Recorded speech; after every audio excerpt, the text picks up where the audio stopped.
Hello बच्चा party, कैसे हैं आप सभी लोग। हम लोग आ गए हैं क्लास 10th के चैप्टर 5 जिसका नाम है अर्थमेटिक प्रोग्रेशन। आज हम लोग करने वाले हैं एक्सरसाइज 5.2 का क्वेश्चन नंबर 9 करेंगे। ठीक है, CBSE new NCERT book subject mathematics. Okay, चलिए क्वेश्चन को जल्दी से पढ़ लेते हैं। क्वेश्चन को फिर हम लोग करेंगे। क्वेश्चन को पढ़ना इंपॉर्टेंट होता है, तो क्वेश्चन को हमेशा पढ़ना चाहिए। ठीक है, चलिए।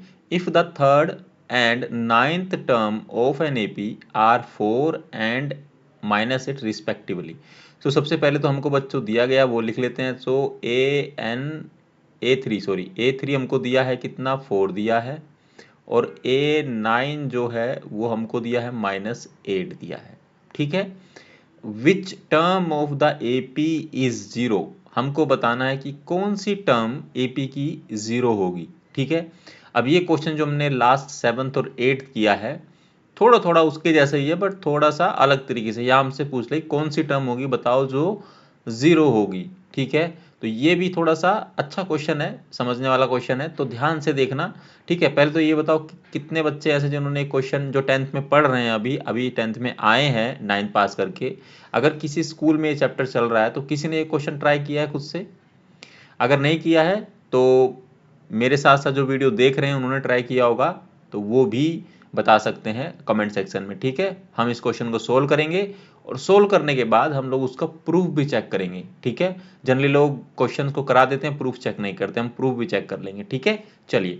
तो सबसे पहले फॉर्मूला, स्टैंडर्ड फॉर्मूला लिख लेते हैं जो हमारा है एन का। N is equal to A plus में n-1 और ये आ जाएगा डी। ये हमारा स्टैंडर्ड फॉर्मूला है। ठीक है, सो A3 हम लोग निकालेंगे। पहले A3 के लिए हम लोग फॉर्मूला लिखते हैं। A3 is equal to A plus में n-1 और ये हो जाएगा D। ठीक है, तो A3 हमको कितना दिया बच्चों, 4 दिया है, इज इक्वल टू A हमको निकालना है। देखो A और D तो निकालना ही पड़ेगा। A हमको नहीं पता है और D भी हमको नहीं पता है। अगर ये दोनों पता होगा तभी हम लोग निकाल पाएंगे कि कौन सी टर्म है, और अगर आपको कोई टर्म भी निकालनी है तो भी, और अगर आपको ये पता करना है कौन सी टर्म 0 होगी वो भी। ठीक है, सो फोर्थ A3 की वैल्यू में 4 दी है। A हमको निकालना है प्लस n की जगह पर 3-1 आएगा। ठीक है, मतलब n की जगह पर 3 आएगा, -1 तो है ही ऑलरेडी, इंटू में d भी हमें निकालना है। तो उसको फर्दर सोल्व करेंगे। 4 इज इक्वल टू में a प्लस में 3-1 2 इंटू में d, तो ये हो जाएगा, ये हो जाएगी इक्वेशन 1। ठीक है, हम लोग A9 के लिए भी सिमिलर वे में करेंगे। A9 इज इक्वल टू में a प्लस में n-1 और इंटू में d। ठीक है, सो A9 कितना दिया है, -8 दिया है, इज इक्वल टू A हमें निकालना है, और यहाँ पर आ जाएगा आपका 9, n की जगह पर 9 आएगा, 9-1 इंटू में d आ जाएगा। ठीक है, सो -8 इज इक्वल टू में a प्लस में ये हो जाएगा 9-1 8 और इंटू में d एज इट इज़, तो ये हो जाएगा आपका इक्वेशन 2 हो जाएगा। ठीक है, अब क्या करेंगे, इक्वेशन को माइनस कर देते हैं। ठीक है, सो सब्ट्रैक्ट कर देते हैं इक्वेशन 1 फ्रॉम इक्वेशन सेकंड। ठीक है, सो -8 इज इक्वल टू में a प्लस में 8d। ठीक है, अब माइनस कौन सी इक्वेशन करनी है, ये वाली। सो 4 इज इक्वल टू में a प्लस में 2d। ठीक है बच्चों, तो ये प्लस है तो ये माइनस हो जाएगा, ये प्लस है तो यहाँ पर भी माइनस हो जाएगा, और ये प्लस है तो ये भी माइनस हो जाएगा। ठीक है, ये दोनों तो कट जाएंगे। अब ये दोनों क्या हो जाएंगे, ऐड होके 12 आ जाएगा, इज इक्वल टू में कितना हो जाएगा, यहाँ पर आप देखोगे ये हो जाएगा आपका +8 है, -2 है, तो ये 6d हो जाएगा प्लस का। ठीक है, सो ध्यान से देखो, -12 और यहाँ इज इक्वल टू d, और ये वाला 6 आ जाएगा नीचे, ये 2 पे चला जाएगा, तो 2 पे जाएगा तो आपका d का वैल्यू जो है वो आ जाएगा -2। कॉमन डिफरेंस आपका आ गया -2। ठीक है, इसको ब्रैकेट में हो गया। अब सिंपली हम लोग क्या करेंगे, हमको निकालना है a की वैल्यू, तो पुट कर देंगे किसी भी एक इक्वेशन में, put d is equal to -2 in equation 1।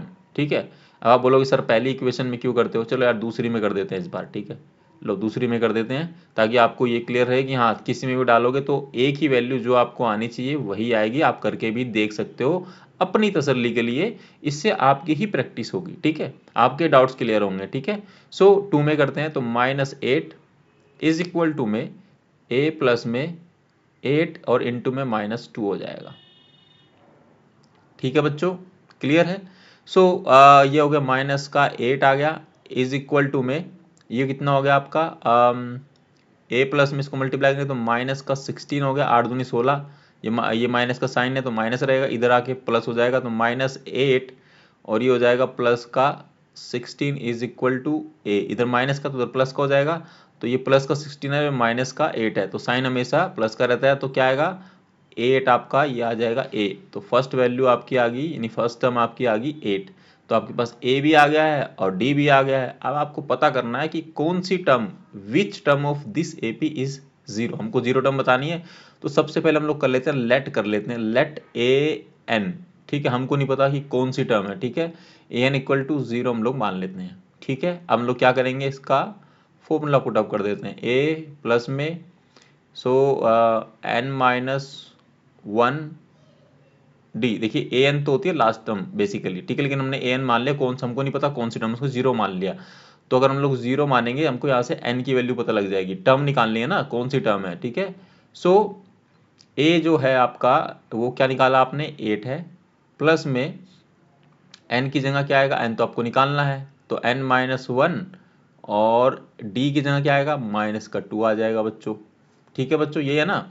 सो इसको यहाँ पर जीरो ये इधर ले आएंगे तो कितना हो जाएगा, ये हो जाएगा माइनस का 8, ठीक है, ये प्लस का इधर आके माइनस का 8 हो जाएगा, इसको मल्टीप्लाई कर दो तो ये हो जाएगा आपका माइनस का 2n। आप दो एक तरीका और भी है कि n माइनस 1 को एज इट इज रखो, इसको धर लिया, ये भी कर सकते हैं आप, लेकिन चलो ठीक है हमने मल्टीप्लाई भी कर दिया तो हम इसी तरीके से करेंगे।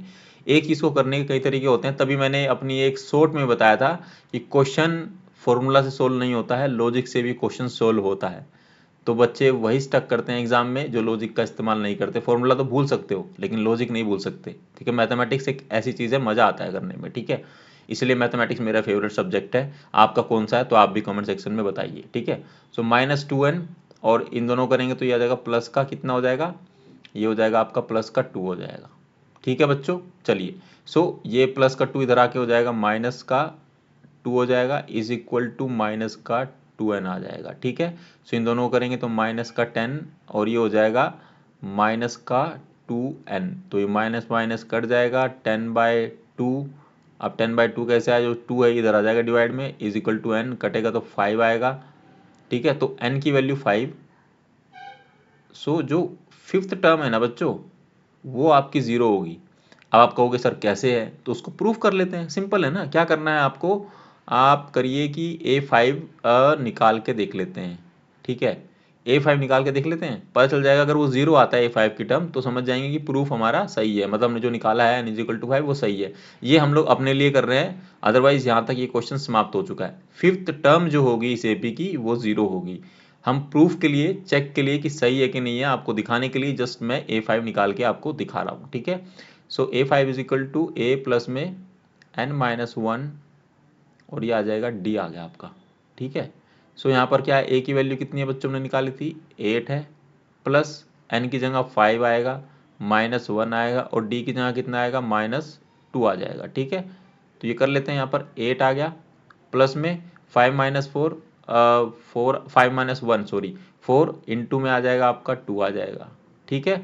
मैं इसको थोड़ा यहाँ सामने कर लेता हूँ, जगह नीचे नहीं है ज़्यादा, ठीक है। तो 8 आ जाएगा यहाँ पर और ये 4 इंटू में -2 करेंगे तो माइनस का 8 आएगा, तो ये माइनस का 8 है, ये प्लस का दोनों कट जाएगा तो जीरो हो गया ना, is equal to zero.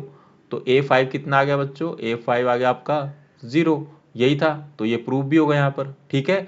So question number 9 exercise 5.2 का यहाँ पर समाप्त होता है। अगर इस क्वेश्चन में कोई भी क्वेरी है, कोई भी समस्या है, कोई परेशानी है तो कमेंट सेक्शन में पूछ सकते हैं। वीडियो अच्छी लगी तो वीडियो को लाइक करें, ज़्यादा से ज़्यादा शेयर करें अपने दोस्तों के साथ में, और चैनल को सब्सक्राइब करना ना भूलें ताकि आपको सारी वीडियो की नोटिफिकेशन सबसे पहले मिल सके, ठीक है। और मिलेंगे आपसे अगली वीडियो में जिसमें हम लोग क्वेश्चन नंबर 10 करेंगे। हाँ, अगर आपके कोई भी डाउट है बच्चों तो आप कमेंट सेक्शन में पूछिए। अगर आपके स्कूल में कोई भी चैप्टर चल रहा है और आपको लगता है कि डाउट है, आपको कंसेप्ट समझना है, तो I will try my best to help you, या फिर हमने जो वीडियो बनाई होगी उसके लिंक मैं आपको शेयर कर दूंगा। ठीक है, चलिए अपना ख्याल रखना। Thank you very very much.